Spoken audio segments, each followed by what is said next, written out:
Right, welcome back to Divide and Conquer, guys. Today I'm going to show you how we can do factoring through long division.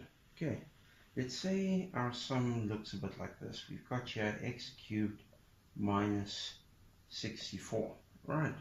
And we need to try and factorize this through long division, or otherwise known as the remainder theorem. Okay, what we do is we try and substitute x values that would make this equal to 0. So now we substitute these x values into the original equation and see if it gives us 0. So if we substitute 1 cubed remains 1, 1 minus 64, that doesn't give me 0. Alright, similarly with minus 1, 2 cubed is 8, 3 cubed will be 27, 4 cubed though will give me 64. Okay, 4 multiplied by 4 multiplied by 4.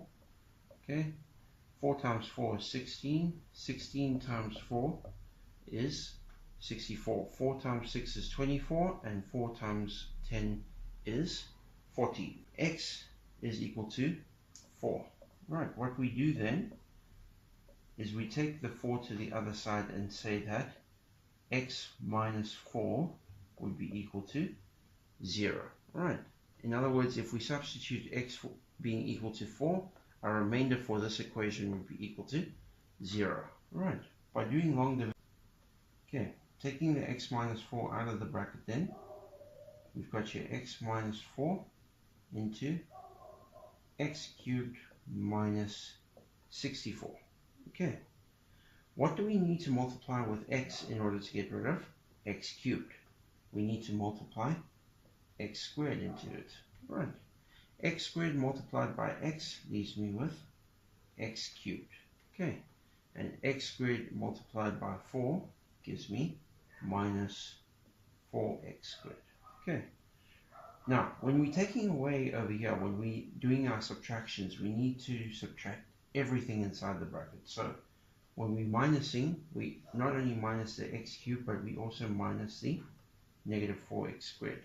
Okay, x cubed minus x cubed, that leaves me with 0, and then minus 4x squared will leave me with positive 4x squared. Okay, and the minus 64 I'm going to bring down over here. Okay, now again we ask ourselves the question, what do we multiply with x in order to get rid of 4x squared? Well, we need to multiply 4x into that. Okay, 4x multiplied by x gives me 4x squared, right?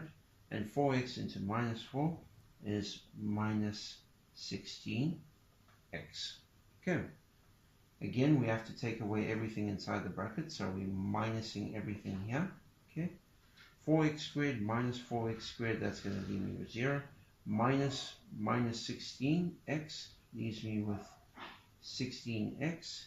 And then again, the minus 64, I'm going to have to bring down as a remainder. Okay, so now we ask ourselves, what do we multiply by x in order to get rid of the 16x? Well, we need to multiply 16. So plus 16, then we take 16 and multiply it into both of these factors. 16 multiplied by x is 16x. Okay, and 16 multiplied by 4 will give us minus 64. Right, take away everything inside the bracket here, you're going to be left with 0 as a remainder. Okay, so the factors for this original equation then are x minus 4 into x squared plus 4x plus 16. Okay, if you don't want to do this whole long method over here, you'll find that it's actually quite easy to break it up once you've got the x minus 4. Okay, we'll focus back on the original equation over here. As we said, x minus 4 is a factor.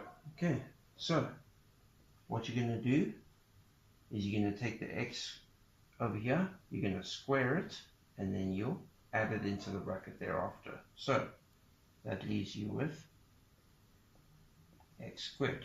Okay. Now that you've done that, what you do is you take the x, multiply it by 4, take the two terms, multiply them together, and then you're going to add that. X times 4 is going to be 4x. Adding that will then give you plus 4x. Okay, and then you're going to take the last term over here, square it, and add that. 4 squared gives you 16.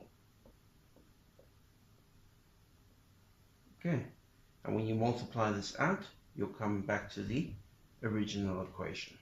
Okay, so that's how we do factorizing through long division, and you'll find that it tends to work out for all types of equations with cubes and square roots and all the rest of that in them. Okay. Right, I hope you enjoyed today's video.